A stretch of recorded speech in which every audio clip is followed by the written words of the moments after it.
maaf tadi sempat terputus karena tadi waktunya juga sudah selesai ini, tapi tetap kita lanjutkan karena menarik banget ya bahasan soal lansia ini mengenai perawatannya, pendampingannya seperti apa. Itu juga memberikan pengaruh. Oke, sambil kita tunggu, semoga aja ini dari IPKB-nya dari Mbak Yani bisa ikut bergabung ya.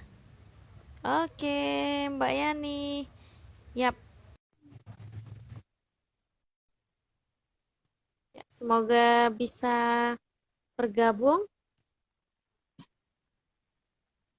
Nah, ini gambarnya masih loading dulu nih, nungguin Mbak Yani.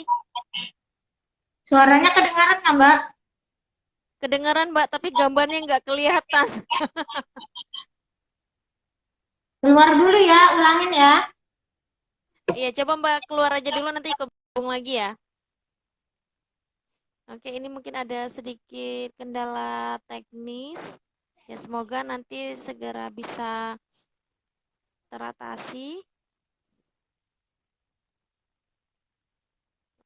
Tadi saya juga lupa. Oke, sip. Nah, sudah bergabung.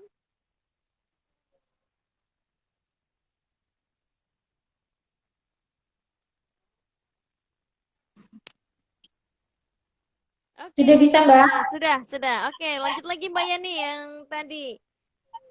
Oke, tadi dari 7 dimensi, kita sudah bahas 3 ya, Mbak ya, berarti sisa 4 lagi ya. Betul. Yang terakhir tadi tentang vokasional, gimana kita bisa melihat banyak sekali tokoh-tokoh di usianya yang lansia, tapi beliau-beliau tetap produktif, seperti tadi pendiri atau owner dari perusahaan Wardah Kosmetik, beliau yang berusia 70 tahun tapi tetap bisa mampu berkarya gitu ya, bahkan mengalahkan yang mungkin usianya banyak yang lebih muda dari beliau seperti itu. Nah, kemudian ada dimensi selanjutnya yaitu intelektual. Jadi ketika seorang lansia uh, masuk di usia lansia ini menstimulasi lansia agar tetap mampu secara terus-menerus tumbuh dan belajar untuk beradaptasi secara efektif dengan perubahan-perubahan yang baru. Kemampuan untuk belajar dan menggunakan informasi secara efektif antar personal, keluarga, dan pengembangan karir lansia sesuai dengan kondisinya. Jadi, salah satunya cara untuk mengurangi resiko Alzheimer, demensia atau Oh, pikun, tadi bisa dengan menstimulasi menggunakan permainan, kemudian permainannya. ya banyak ada Termasuk permainan, kegiatan-kegiatan juga boleh ya Mbak Yani ya. Itu untuk kan dengan boleh melakukan rutinitas kan untuk tetap menjaga ingatannya itu juga bagus gitu ya. Jadi nggak cepat dengan lupa ya yang gitu. penting dengan catatan melihat lagi kemampuan dari lansia itu sendiri, Betul. meningkatkan silaturahmi rekreasi dengan keluarga. Jadi mungkin kita yang Benar. punya orang tua di kampung, orang tua di ini, kalau Mm-mm. kita nggak bisa hadir secara langsung, kita sering untuk menghubungi beliau lewat video call ya Benar. sekarang yang Mbak ya, tidak Betul. menghalangi tidak menghalangi niatan kita untuk membantu lansia untuk tetap bahagia dan bersemangat. Ada senam otak, Oke. Mbak, boleh Oh lihat iya. di senam otak buat lansia, bisa lihat di YouTube untuk tutorialnya. Kemudian Oke.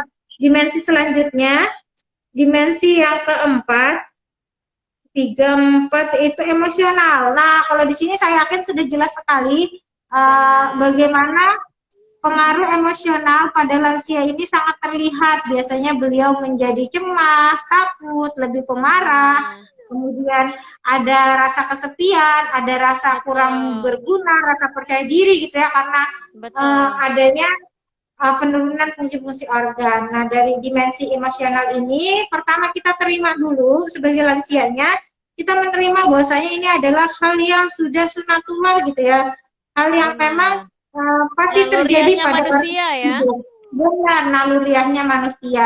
Jadi cara mengatasinya kita sebagai keluarga tentunya harus memberikan dukungan, dukungan, memberikan empati, bahwasanya hal tersebut adalah bukan aib gitu lah, bukan hal yang memalukan. betul, Hal itu adalah lumrah normal dan betul. kita Bukan siap untuk stigma juga ya, mendampingi. dan bukan Oh, stigma dalam bukan artian stigma. ini memang naluriahnya manusia dan nantinya manusia Iya, pada akhirnya pasti akan menjadi kalau masih diberikan kesempatan ya di usia iya, sekian merasakan menjadi hidup gitu ya. lansia. Jadi kita Mm-mm. memang lebih banyak memberikan empati kita dan dukungan Betul, kepada kelompok lansia di usia ini untuk dimensi emosionalnya.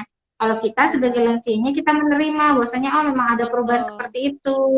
Kita memang benar. harus bahwasanya menua itu pasti, sejahtera Betul, itu pilihan, bahagia itu betul, pilihan. Jadi menua itu keniscayaan kita semua yang hidup kalau panjang umur kita diberikan kesempatan kita akan sampai pada betul, fase itu.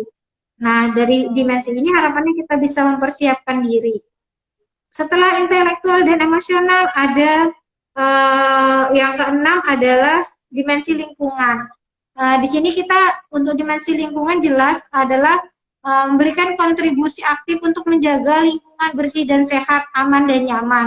Sehingga salah satunya kita bisa mengajak beliau untuk tanam-menanam sekarang dengan metode yang banyak gitu ya, Betul, yang mudah ada hidroponik dan betul, seterusnya, sehingga meningkatkan nilai jual tadi akan berhubungan juga kepada vokasional sehingga kalau misalnya dia oke, nanam-nanam hasilnya bukan bisa dijual ya nanti ya bisa betul. meningkatkan status Kayak ekonominya juga. benar, kalau yang sekarang ini kan untuk ketahanan pangan ya, jadi ada budidaya lele dengan kangkung atau apapun itu ya, dan itu kan bisa dalam situasi yang krisis begini kan banyak cara, bagaimana cara pangan ekonomi dalam keluarga itu juga apa ya berkecukupan, tahan juga, sehingga ini juga memberikan dampak juga pada keluarga juga lebih positif gitu ya.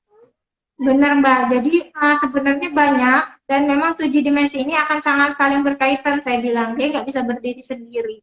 Uh, Benar. Kemudian yang terakhir ada dimensi rohani atau spiritual. Nah, disinilah biasanya kalau kita di dalam Islam, ketika kita sudah berusia 40 tahun ke atas, nah, biasanya kan akan menjadi titik balik seorang yang beragama Islam. Biasanya dia sudah lebih banyak mengingat mati, lebih banyak memperbaiki ibadahnya. Nah, di sini dimensi spiritual ini termasuk bagaimana cara kita mengimani takdir bahwasanya tua itu sudah ketentuan Allah gitu ya sudah sunatullah Benar. termasuk kematian sebagai sesuatu yang tidak dapat dihindari mati itu pasti Benar. buat yang hidup jadi Benar. salah satunya adalah adakan bimbingan spiritual menurut ajaran agama sebagai sarana yang berfungsi untuk menenteramkan batin dan melepaskan diri dari emosi yang negatif Benar. Dan ini juga termasuk sepertinya kan harus lebih berhati-hati juga ya. Banyaknya yang hoax-hoax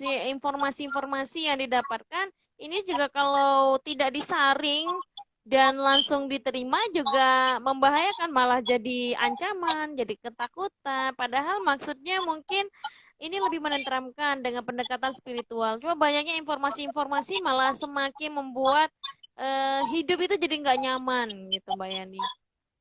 benar, benar banget, Mbak. Dan memang dari sisi dimensi spiritual ini sebenarnya kalau kita lihat dari 8 fungsi keluarga, di mana fungsi yang pertama itu memang agama. Jadi ketika kita Betul. sudah mantap menanamkan fondasi ini semenjak dini, bahkan semenjak anak-anak, hal ini nantinya fungsi keluarga ini akan sangat berpengaruh, termasuk nanti pada saat Betul. dia lansia. Kalau kita di Betul Islam, Mbak, sekali. sebenarnya kita bisa melihat banyak sekali contoh-contoh lansia yang berpengaruh gitu ya. Bahwasanya misalnya sahabat Tarik bin Ziyad gitu ya yang pembebasan Andalusia ternyata keberhasilan beliau ini ada gurunya gitu ya. Musa bin Oke. Nusair di usia 71 Oke. tahun gitu ya. Kemudian Oke. ada Muhammad Al-Fatih Oh pada iya, saat betul, pembebasan benar. Konstantinopel. Ternyata Mhm. pengaruh besar yang memberikan keberhasilannya itu adalah guru beliau, Syekh Samsudin gitu ya, di usia 60 tahun. Jadi memang kalau di Benar. dalam Islam sendiri konsepnya adalah hendaknya kita memperoleh dua energi, perpaduan kebijaksanaan pada orang tua dan semangatnya yang berjiwa muda. Sehingga Mudah, hal, betul. hal ini harapannya bisa kita amalkan di keluarga kita. Bagaimana Betul. yang orang tua biasanya tadi kata Mbak dia punya pengalaman kebijakan pengalaman yang baik sehingga dia bisa mengambil keputusan yang tepat gitu ya. Dan nggak Mm-mm. sedikit gitu ya di Islam itu Betul. sendiri kalau kita lihat ilmuwan-ilmuwan itu banyak malah di usia 70 tahun ke atas gitu ya. Benar, Mbak Yani. Berapa menit, Mbak? Kita masih ada waktu ya? Ini waktunya masih panjang kok, Mbak Yani. Karena ini kan Oh iya. melanjutkan yang kedua. Jadi memang, Mbak, uh, jadi 7 dimensi ini memang sangat saling berkaitan. Dimulai Oke. ketika penerapan semenjak dini kita bisa menerapkan sebelum lansia itu di awal kehidupan pada anak kita bisa menerapkan 8 fungsi keluarga. Ada fungsi yang Oke. paling pertama yang tadi Ada saya katakan adalah fungsi agama. Jadi kita agama. tanamkan benar konsep-konsepnya, apa yang harus dilakukan, norma-norma yang ada di dalam masyarakat yang harus kita Masyarakat. amalkan di dalam keluarga kita. Mm-mm. Oke, sip, Mbak. Nah, kita bersama BKKBN tadi saya katakan kita punya yang namanya Bina Keluarga Lansia. Yang di Indonesia sendiri, BKL ini sudah ada di 34 provinsi. Harapannya BKL ini nantinya bisa menjadi keterpaduan dengan posyandu lansia, sehingga kegiatannya nanti bisa banyak gitu ya. Dan ingat bahwasanya BKL ini bukan punyanya lansia, tapi punya keluarga yang punya lansia. Uh, Siap. tapi memang di lapangan sendiri, Mbak, Mm-mm. tantangan kami adalah kurangnya partisipasi masyarakat dalam kelompok BKL ini. Yang datang biasanya lansianya, mbah-mbahnya, Oke. yang mungkin beliau-beliau ini ketika kita ajak berkomunikasi, memberikan penyuluhan begini, sudah sulit gitu Mbak, untuk Benar. duduk gitu ya, mendengarkan, Mm-mm. atau bahkan mengikuti kegiatan ini sampai 30 menit itu sudah kadang buat mereka sudah terlalu lama seperti itu ya mungkin Mbak Nia ya. Oke. Jadi Memang uh, perlu kesadaran dari keluarga juga ya. Apalagi ini kan yang dibutuhkan adalah support system yang mana harusnya keluarga juga ikut terlibat. Namun gimana nih Mbak Yani kalau seandainya memang lansia itu yang tinggal banyaknya bukan bersama keluarga, bahkan mereka ada yang tinggal sendiri, mungkin pasangan suami istri yang lansia. Nah, itu sendiri gimana Mbak Yani? Apakah adakah solusinya? Mungkin apakah tetangganya yang bisa dilibatkan atau gimana? Jadi memang Mbak, tadi kalau mengikuti di Balikpapan sendiri gitu ya, atau di wilayah binaan saya sendiri di Kelurahan Damai Baru, saya punya namanya BKL Alamanda. Jadi di BKL ini, dia di perumahan Balikpapan Baru itu memang rata-rata adalah rumah purna tugas atau rumah para pensiunan. Jadi mereka biasanya Betul. tinggal terpisah dengan anak mereka yang tinggal di luar pulau. Sehingga yang biasanya ikut kegiatan kami ini memang adalah para lansianya secara langsung. Dan bagusnya Mbak, mungkin memang karena latar belakang pengetahuan, entah keterpaparan terhadap informasi, akhirnya mereka ini swadaya gitu loh, ikut sendiri untuk berpartisipasi membentuk bina keluarga ini. Yang tentunya ini dibarengi dengan kegiatan posyandu lansia juga, Mbak.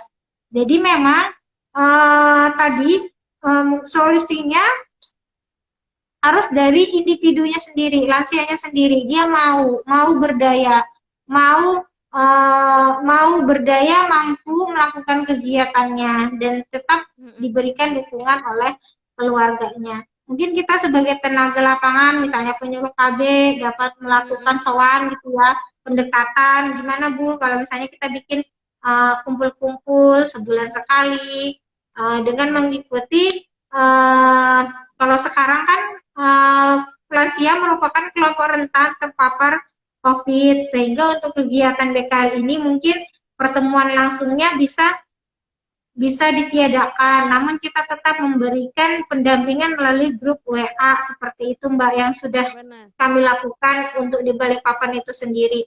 Dan BKL ini Mbak, sebagai informasi, adalah merupakan suatu program proyek prioritas nasional untuk meningkatkan derajat kesehatan, dan ini dilakukan oleh lembaga BKKBN, di mana setiap bulan kami melakukan pembinaan, kemudian kami melaporkan kegiatan yang dilakukan, yang mana sekarang kan tantangannya kita tidak bisa melakukan pertemuan langsung, sehingga Benar. biasanya komunikasi yang dibangun juga menjadi tidak intens. Beda kalau misalnya kita langsung face to face ya Mbak ya, langsung bertatap muka seperti itu. Oke. Terus tipsnya nih Mbak Yani, untuk yang lansia yang sekarang ini yang mungkin ada keterbatasan ya, mereka juga nggak bisa sembarangan keluar, apalagi untuk kondisi yang di Balikpapan juga jadi zona merah, mau nggak mau kan memang kalau yang untuk kelompok-kelompok usia tertentu diharapkan lebih banyak stay at home gitu daripada bekerja gitu, karena banyak juga ini laporannya kan istilahnya yang terjangkit ini nggak hanya yang anak-anak tapi bahkan paling banyak itu usia lansia, lebih rentan apalagi sudah disertai dengan penyakit-penyakit komorbidnya gitu ya Mbak Yani. Nah, kira-kira apa yang bisa dilakukan Mbak ini kan untuk mengatasi kejenuhan, lansia juga butuh aktivitas gitu. Itu gimana Mbak Yani? Jadi kemarin waktu acara webinar juga dikatakan mereka punya tips yang mungkin nggak cuma bisa dijalani pada saat masa pandemi ini aja. Itu dibuat singkatannya oleh Profesor Siti, seorang gerontologi, peneliti tentang kelanjutusiaan, dengan kata bahagia. Yang mana bahagia ini merupakan singkatan dari beberapa kalimat gitu ya, di mana B yang pertama bahagia itu yaitu B-nya yaitu berat badan dijaga. Jadi karena penurunan sistem metabolisme tubuh pada lansia, diharapkan lansia itu mampu menjaga berat badannya. Jangan sampai lansia itu menderita obesitas atau kelebihan berat badan yang akan menyebabkan kerja tubuh, kerja jantung menjadi lebih berat. Kemudian setelah B, yang pertama ada A. B yaitu atur makanan. Nah, saling berkaitan ya Mbak ya dengan B yang pertama tadi. Mengatur makanan yang masuk, nggak cuma asal yang disuka aja misalnya. Apa Betul. misalnya makanan yang cukup berkhasiat kepada perempuan misalnya di usia lansia. Harapannya bisa mengkonsumsi makanan yang mengandung fitoestrogen seperti bengkoang, itu di kulitnya sangat banyak sekali kandungan fitoestrogennya yang bikin tanda-tanda atau efek samping dari menopause ini menjadi berkurang. Efek-efek menopause itu kan salah satu tandanya adalah dada kadang merasa panas, wajah kadang, telapak tangan kadang ada sensasi panas atau hot flash gitu ya. Kemudian apalagi kacang-kacangan juga bisa merupakan salah satu sumber fitoestrogen, dengan catatan mengkonsumsinya tidak berlebihan, karena biasanya ketika berlebihan tubuh akan bereaksi, bisa berupa sakit Benar. atau yang lainnya. Apalagi kalau pada lansia yang sudah mengalami penyakit tertentu, contoh kayak mungkin kolesterolnya tinggi, asam uratnya tinggi, jadinya kan asumsi makanannya jadi lebih terbatas gitu ya, Terbatas, benar. apa yang bisa Jadi dikonsumsi. lebih. Jadi Mbak, memang hal ini sangat dipengaruhi oleh gaya hidup kita sewaktu kita masih muda. Jadi dari sekarang memang saya lebih banyak memberikan pesan, siapkan masa lansia kita di atas 35 tahun ke atas agar menjadi lansia tangguh nanti, supaya kita bukan menjadi beban tapi menjadi solusi. Kemudian setelah A ada H, yaitu hindari faktor resiko penyakit kronis. Nah, tadi berhubungan dengan pola makan, berarti menjaga pola makannya Mbak ya, agar pada saat Nah, ini misalnya mengkonsumsi tiga daging yang berlebihan gitu ya, atau cara Benar. masaknya makan makanan junk food gitu ya. Dan Betul ini sekali. setelah H ada A lagi yaitu agar tetap bahagia. Nah, agar tetap bahagia itu Iya. ngapain lansianya? Menghindari stres, keluarga memberikan dukungan, sering mengunjungi, Benar. sering berkomunikasi, sering memberikan hal-hal yang disenangi oleh orang tua agar bahagia dalam masa pandemi ini tidak mempunyai ketakutan yang berlebihan. Misalnya takut, oh Betul. keluar nanti saya akan mudah kena COVID, nanti saya akan mati gitu Benar. ya. Benar. Mungkin seperti itu kalau untuk yang agar tetap bahagia. Kemudian ada G. G itu yaitu gerak badan teratur. Tadi dari dimensi fisik Sama. dikatakan bahwasanya lansia itu tetap harus bergerak aktif, tapi tidak berlebihan dan sesuai dengan Betul. kemampuan dari lansia itu sendiri. Benar. Kemudian I-nya Mbak ada iman dan takwa. Di sini kita menyadari tadi kembali ke dimensi rohani atau Kami spiritual. spiritual. Jadi Benar. memang satu hal ini adalah fitrahnya, sunatullahnya menjadi tua dan semua yang hidup pasti akan mati. Tapi bagaimana kita berprosesnya? Kalau kata kepala BKKBN kan tadi saya katakan menua itu pasti sejahtera dan bahagia itu pilihan. Bagaimana kita Betul. menghadapi prosesnya. Dan yang terakhir A yaitu awasi kesehatan. Rutin melakukan screening kesehatan. Screen apa? Kalau memang tensinya tinggi, kalau memang kolesterolnya tinggi, berarti apa yang harus dilakukan? Karena memang biasanya di atas sesuai dengan di atas 35 tahun, pembuluh darah manusia akan mengalami penyempitan. Di Kita. mana ketika dia mengalami penyempitan, artinya si saluran ini akan mudah tersumbat. Apalagi tekanan yang ada pada darah menjadi meningkat sehingga resiko hipertensi menjadi tinggi. Kalau tersumbat pembuluh darah akan terjadi stroke atau kelumpuhan. Kalau Benar. bagian Benar otak kanan sekali. yang tersumbat pembuluh darahnya, maka bagian tubuh kirilah yang akan lumpuh. Kalau Jadi bagian tubuh sistemnya kiri yang cross ya. tersumbat, iya Sistemnya benar, cross ya. sistemnya cross gitu ya, saling menyilang. Nah, hal-hal ini tips bahagia ini sebenarnya memang merupakan pencerminan atau penjabaran dari 7 dimensi lansia tangguh. Jadi memang mengelola stres mungkin ya Mbak Nia mungkin punya gitu ya tips-tips mengelola stres itu memang yang paling sulit gitu ya, ketakutan yang berlebihan gitu ya Mbak Nia ya. Benar, sebenarnya kan pada umumnya sama aja ya Mbak Yani ya. Untuk kita bisa Hmm. mengelola stres itu kan kita harus menyadari. Menyadari dalam artian, oh ya aku ngerasa nggak sehat. Apa yang bisa aku lakukan? Kalau kita terus ngikutin yang nggak sehat, ya jadi nggak sehat. Kalau nggak mau yang istilahnya kalau mau tetap jadi yang sehat, lakukan aktivitas yang positif atau nggak bisa lakukan aktivitas terbatas boleh ajak ngobrol siapa. Cuma keterbatasannya kan saat ini yang seperti lansia-lansia yang mungkin anaknya mungkin nggak bisa pulang ya, kemudian Iya. cucunya nggak tinggal bareng dengan dia, akhirnya intensitas untuk bertemu itu juga berkurang, bahkan untuk melakukan video call pun karena traffic light-nya sekarang bukan di kendaraan tapi traffic light-nya ini sekarang di sinyal karena saking banyak ya orang yang menggunakan teknologi ini, akhirnya kan juga terbatas, tergantung sinyalnya, tergantung kuota dan tergantung juga pulsa untuk bisa dibeli gitu ya. Nah, Jadi memang sebenarnya kompleks sekali yang mempengaruhi ya Mbak ya. benar banyak, makanya perlu memang kuncinya tuh kan di komunikasi. Banyak-banyak ngobrol, banyak-banyak diskusi, banyak-banyak sharing. Itu lansia itu pada umumnya senang banget. Sebab saya juga dulu pernah misalnya pas waktu di lapangan waktu masih kuliah KKN itu. Itu kalau udah ketemu sama lansia itu ketemu orang baru tuh seneng banget.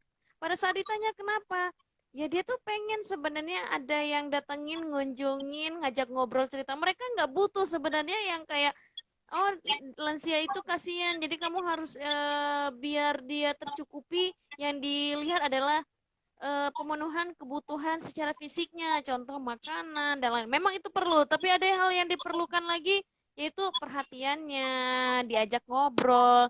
Bahkan mereka kalau udah diajakin ngobrol panjang lebar itu lebih tahan gitu. dengerinnya daripada ya benar kayak Mbak Yani bilang, daripada kita duduk ngasih informasi yang seperti apapun. Jadi dianggap mereka itu seperti sahabatnya kita sendiri gitu ya. Dan mereka kan lebih senang, akhirnya stres yang mereka hadapi kan itu juga berkurang. Sama pada umumnya nggak hanya lansia, yang muda pun begitu Mbak Yani. Iya, benar, Mbak. Jadi memang hal ini adalah hal yang berkelanjutan, Mbak. Sepanjang siklus kehidupan manusia. Dari yang bilang Mbak Benar, tadi, dari dalam kandungan, bagaimana dia nanti diasuh. Oh ya, ada juga istilah dalam lansia ini kita ada ASI, ASU, ASA. Sama saya bilang kayak balita. Balita itu ada ASI, ASU, ASA. asuh asa, Ternyata kalau benar.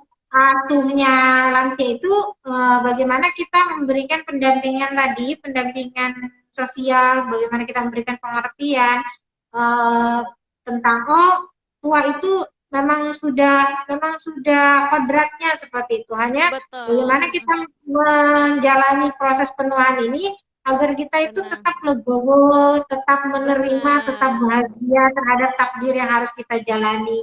Kemudian ada asuh, ASI. ASI adalah memberikan kasih sayang. Mungkin kita misalnya sebagai benar. pekerja tidak punya waktu yang cukup, atau mungkin tadi kan waktu kita Hmm, pekerjaan sempat-sempatkanlah kita untuk menjenguk, kemudian benar, menelpon untuk sekedar menanyakan betul, kabar, untuk sekedar benar, menanyakan kondisi beliau-beliau yang ada di kampung, mungkin karena kita batas dari waktu kerja dan waktu cuti seperti itu misalnya untuk pekerja. Tapi yang memang setiap hari bisa bertemu tetap berikan perhatian karena kan biasanya betul, bahkan yang lansia ini perhatiannya dia lebih daripada balita. Kalau balita betul, eh, iya Mbak ya, biasanya yang lansia betul. itu lebih lebih Iya, banyak memerlukan perhatian ekstra gitu ya. perhatian. Benar. Jadi Perhatian. sebenarnya kan kebahagiaan itu kan kebahagiaan keluarga bukan diukur sejauh mana materi yang mereka miliki gitu ya, tapi sejauh mana tangki-tangki cinta yang ada dalam keluarga itu sendiri terpenuhi. Gimana bisa bahagia kalau misalnya tangki cintanya itu sendiri aja naik turun gitu ya. Bahkan bisa jadi nggak naik-naik. Nah, ini yang bikin miris banget karena kan banyak sekali yang pernah dapat berita yang karena memang kondisi anak tidak tinggal bersama, bekerja di luar kota, akhirnya lansia ini orang tua ini tinggal berdua ya pada saat mati itu pernah ada yang sampai berdua gitu ya. Iya Sampai benar berdua. Mbak, pernah. Nggak ada yang tahu ya Mbak ya, saya sempat juga lihat beritanya, sebenarnya miris gitu ya. Miris Benar, gitu ya, padahal anaknya ternyata punya anak gitu ya, tapi ternyata nggak tahu benar. kalau misalnya kondisi orang tuanya. Memang hal-hal seperti itulah yang mungkin kita sebagai anak, kita sebagai yang memiliki lansia harus punya Betul. sistem seperti itu ya, harus punya sistemnya tadi kata Mbak Nia ya, bagaimana cara kita uh, menghadapinya, bagaimana cara kita tetap mengawasi Benar. orang tua walaupun kita dari seberang Benar, pulau tinggi jauh. gitu ya. Mungkin dengan sering, Mm-mm. kita punya jadwal, mungkin berkomunikasi, mungkin Betul. bahkan mungkin pasang CCTV gitu-gitu ya Mbak ya, buat memantau orang tua Benar. misalnya kalau keterbatasan seperti itu. Karena kita nggak pernah tahu ya, Mm-mm. eh, Betul. lansia ini memang sulitnya beliau ketika kita bawa ke lingkungan baru, misalnya kita bawa ke rumah kita, beliau itu akan sulit gitu beradaptasi atau menyesuaikan diri karena biasanya mereka sudah nyaman dengan lingkungan rumah mereka sendiri. Se, Betul. se, Sebagaimanapun kurangnya fasilitas yang ada di rumahnya, biasanya tetap senang dengan fasilitas yang ada di rumah beliau sendiri. Jadi inilah yang memang harus kita Benar. pahami kemudian, bahwasanya kita tidak bisa memaksakan Betul. sistem kita, mungkin karena kita sayang banget gitu ya, nggak bisa Mm. menginginkan.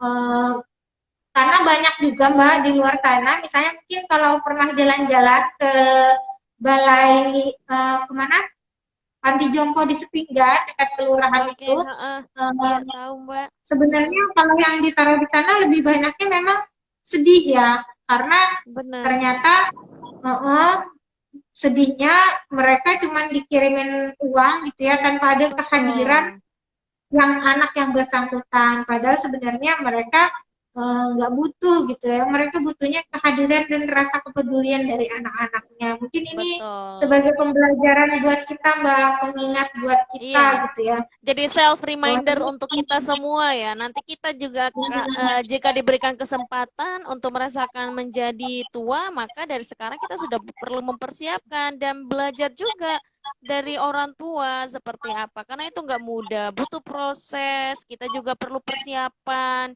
Jangan sampai kita tiba-tiba dihadapkan kita jadi stres, malah ini jadi mempengaruhi kondisi kesehatan fisik, mental jadi bermasalah. Akhirnya itu implementasinya kemana? Ke perilakunya kita. Jadi nanti malas bersosialisasi, jadi benar, minder Mbak. kayak Mbak Yani tadi bilang gitu ya. Lebih baik aku di rumah, ngerasa nggak dihargai, ngerasa apa ya? Pokoknya self esteemnya itu turun gitu. Nah ini kan kasihan gitu. Memang perlu kita menggerakkan lagi ya.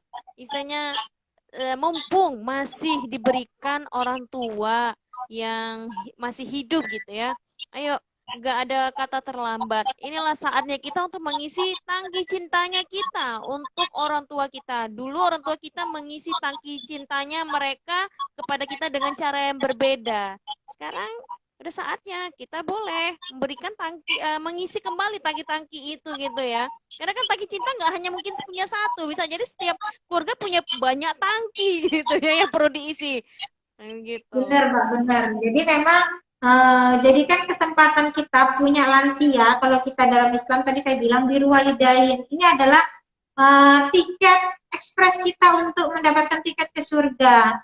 Nggak semua anak berkesempatan untuk mengurus orang tua yang lansia karena memang Betul. ujiannya itu sangat sangat berat, perlu kesabaran yang ekstra yang mungkin saya secara Benar. pribadi karena belum pernah merasakannya, belum pernah menjalani fase ini. Oh, yang orang tua ngompol, yang orang tua emosional, yang Benar. beliaunya demensia gitu ya, yang mereka lupa sudah Benar. pikun, berbicara ini nanti diulang lagi gitu ya, Mbak ya. Jadi memang Benar. jadikan ini adalah momen sekali seumur hidup kita untuk punya Betul. tiket VIP gitu ya, tiket VIP kita untuk ke surga Tuhan nanti gitu ya. Saya yakin gak cuma dalam agama Islam aja, bahwasanya kita merawat orang tua, berbakti kepada orang tua, mungkin di agama lain pun sama gitu ya. Kalau kita di Islam katanya biru walidain, jadi kan ini kesempatan emas kita untuk berbakti karena yakinlah apapun yang kita lakukan sekarang pasti akan kembali kepada kita. Bagaimana kita ingin diperlakukan oleh anak kita kemudian, apalagi di masa lansia yang sudah Benar. kemampuan sudah sangat menurun, begitulah kita memperlakukan lansia kita pada saat ini. Oke, sip Mbak Yani. Oke Mbak Yani, informasinya bagus banget nih. Jadi nambah wawasan lagi ya. Mungkin aku dulu banyak hal yang belum aku ketahui dan sekarang dengan sharing kayak gini jadi banyak perlu juga nih. Jadi karena udah ngerasa usia segini, wah sudah mulai dipersiapkan. Apapun nanti ke Benar. depan bisa melewati atau enggak, paling enggak dari sekarang kan sudah mulai dipersiapkan Sudah gitu ya. menyiapkan ya Mbak ya, benar. Oh, Sama benar. Mbak, Nah, kira sama. Karena saya sendiri pun gitu. Semakin mm, banyak belajar, semakin banyak ternyata kita tidak tahunya. Oh, ternyata lansia benar. itu nggak cuma masalah orang yang 60 tahun ke atas, kita yang sudah sekarang Betul. seusia ini sudah harus menyiapkan supaya nanti kita Benar. jadi lansia tadi, bukan menjadi beban. Karena di Indonesia sekarang kan Indonesia lagi dapat bonus demografi, Mbak.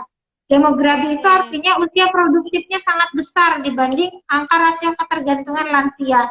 Yang mana bonus demografi ini nanti ke depan bisa menjadi masalah atau bisa menjadi solusi ketika yang Solusi. masa Benar. produktifnya sekarang nanti dia tua, otomatis angkatan tuanya juga akan banyak ya Mbak ya. Banyak. Benar, benar, benar sekali Iya, Mbak Yani. yang artinya ketika lansianya banyak, dia tidak mandiri, maka pemerintah akan mendapatkan beban yang cukup tinggi di saat yang bersamaan. Imbasnya akan Benar. banyak. Dinas Benar sosial sekali. akan banyak melakukan penyantunan, dan itu pasti nggak bisa Benar. tercover semua. Jadi ketika kita Benar. sekarang, yang usia produktif sekarang nih, masih usia 25 sampai 59, kita mampu bikin mereka produktif dari sekarang, mampu berdaya guna sampai nanti mereka lansia, maka itu bisa menjadi bonus demografi kita yang kedua. Lansia akan produktif, banyak pengusaha muda sehingga angka harapan hidup, kesehatan, dan produktivitas ekonomi negara kita juga akan menjadi lebih maju seperti itu, Mbak. Oke sih Mbak Yani. Wah benar banget nih Mbak Yani. Oke Mbak Yani, mungkin kita cukupkan sekian ya Mbak Yani ya. eh Nanti akan kita lanjutkan sesi yang lainnya lagi. Nah, kira-kira nih Mbak Yani, dari semua yang sudah kita sharingkan, kuncinya, intinya untuk menjadi lansia tangguh, sehat dan berdaya, sehingga keluarga pun bahagia. Apa nih Mbak Yani? Tadi, Mbak, secara garis besar, 7 dimensi lansia tangguh yang dituangkan dalam kata bahagia. Bahagia. Jadi, Oke. ingat aja kata bahagia ini, karena dalam kata bahagia ini sudah tergandung 7 aspek dimensi lansia tangguh, yang mana kalau kita terapkan dengan baik sejak dini, tentunya kita bisa menjadi lansia yang sehat, lansia yang tangguh, mandiri, sehingga keluarga menjadi bahagia dan sejahtera. Oke, siap. Berarti kuncinya adalah letaknya di bahagia ya, gitu ya. Oke. Ya, terima kasih banyak Mbak Yani atas partisipasinya dan kelonggaran waktunya yang mau sharing session bersama Puspaga mengenai lansia. Dan ini bermanfaat banget. Semoga nanti bagi sahabat keluarga Balikpapan yang melihat sharing session ini, yuk sama-sama mulai kita terapkan, mulai kembangkan kesadaran kita akan pentingnya persiapan menuju nantinya akan menjadi lansia, apalagi yang sudah memiliki keluarga lansia. Tadi tipsnya sudah banyak sekali nih yang sudah diberikan oleh Mbak Yani dan itu sangat bermanfaat sekali. Dan semua berproses, tidak ada yang bisa langsung instan jadi istilahnya mampu gitu ya, enggak. Semua berproses, pasti akan melewati ya naik turun, apalagi menguji kesabaran, itu pasti. Tapi ingat aja kuncinya di bahagia itu sendiri ya. Oke, terima kasih banyak Mbak Yani. Semoga berkah dan bermanfaat ya Mbak Yani ya. Kami mohon maaf Ya, mungkin selama penyampaian mungkin ada kurangnya, ada kesalahan penyampaian atau menyinggung apapun itu kami mohon maaf sama sekali tidak ada masuk ke sana dan kami berharap apapun yang kami sharing di sini ini menjadi ilmu pengetahuan yang bermanfaat untuk kita semua, bekal kita nantinya. Terima kasih. Wabillahi taufiq walhidayah. Wassalamualaikum warahmatullahi wassalamualaikum warahmatullahi wabarakatuh. wabarakatuh. Terima kasih. Sampai jumpa lagi. Sama-sama.